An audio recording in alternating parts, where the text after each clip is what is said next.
Iya, Bas, tunggu terus persyaratan buat S3. Sebenarnya kalau saya ceritain tentang beasiswa yang saya dapat waktu tahun 2019 itu udah nggak relevan lagi karena beasiswa yang saya lamar di LPDP itu beasiswa Budi, beasiswa unggulan dosen Indonesia. Sekarang udah nggak ada lagi, sekarang sudah gabung dengan beasiswa Kemdikbud untuk guru dan dosen. Begitu.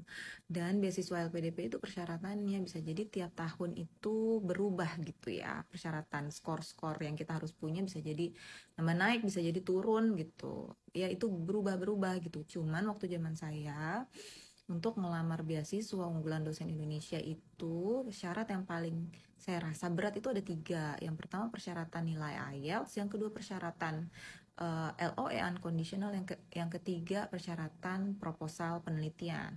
Jadi yang pertama IELTS-nya itu minimal overall 6,5. Ya itu nggak bisa ditawar, ya emang harus segitu, harus punya skor segitu. Dan saya waktu itu ngelamarnya pakai IELTS dengan skor 7. Alhamdulillahnya agak lebih dikit lah ya daripada standar minimal. Kemudian LOE unconditional, artinya kamu harus sudah diterima di kampus yang kamu incer. Baik itu dalam negeri maupun luar negeri, harus punya surat yang menyatakan bahwa Anda diterima. Gitu. Kemudian yang ketiga adalah proposal penelitian.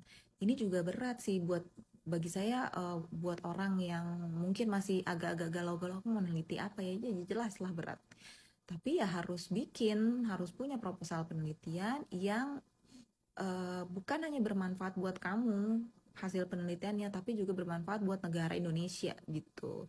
And you have to convince, you have to convince them, si LPDP juri ini, bahwa penelitian kamu itu matters gitu loh buat Indonesia. Itu sih tiga yang paling susah menurut saya.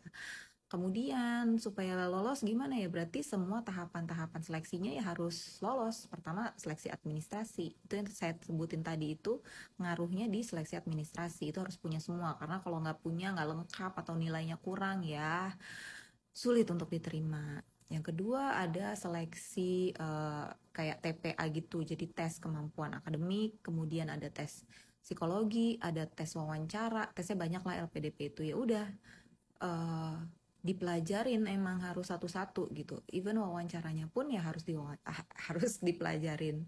Bahkan ada juga yang sampai bikin kayak kelompok belajar wawancara gitu. Temen saya ada yang kayak gitu.